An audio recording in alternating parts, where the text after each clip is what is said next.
चीनी हो, अंग्रेजी हो और भोजपुरी। हम भोजपुर के रहने वाले हैं। हमारी भोजपुरी जो है वो सब भाषा को खिचड़ी बनाती है। हिंदी भाषा शुद्ध बोलना बड़ा ही मुश्किल है। बहुत कम लोग हिंदी बोलना जानते हैं। और वैसे हिंदी को देखा जाए तो इतना क्लिष्ट है कि अंग्रेजी पढ़ने वाले हिंदी को समझ नहीं पाते। कहते हैं कि अंग्रेजी ही बोलिए। और शुद्ध हिंदी अगर बोलने के लिए तो हमको उम्मीद है कि 20% से ज़्यादा लोग हिंदी शुद्ध नहीं बोल सकते। और सबसे बड़ी बात है कि हमारी भोजपुरी भाषा ऐसी खिचड़ी है कि अंग्रेजी हो, हिंदी हो, उर्दू हो, सबको हम मिलाकर के खिचड़ी बना करके उसका प्रयोग करते हैं।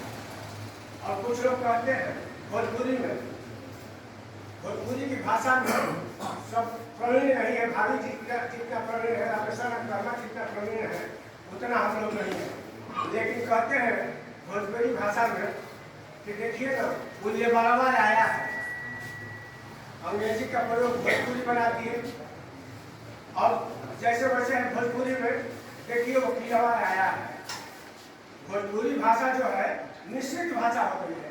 और जहाँ तक उर्दू भाषा, हम लोग कचहरी में प्रवेश किए थे तो उर्दू, हिंदी, अंग्रेजी तीनों को मिलाकर के इतना प्रयोग करते थे कि आज के साहब जो लोग हैं वो कहते हैं कि भाई क्या प्लेट में लिखा है कि समझ में नहीं आता, इसमें उर्दू शब्द का माने नहीं जानते। कई एक लोगों को हमने डिक्शनरी दिया है, उर्दू से हिंदी है, हिंदी से अंग्रेजी है, बड़ा क्लिष्ट होता है।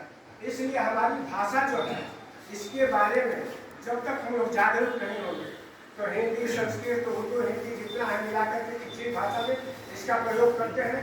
और इसको हम लोगों को ध्यान देना है। और खास कर से हमारी भोजपुरी भाषा है सबसे आसान है।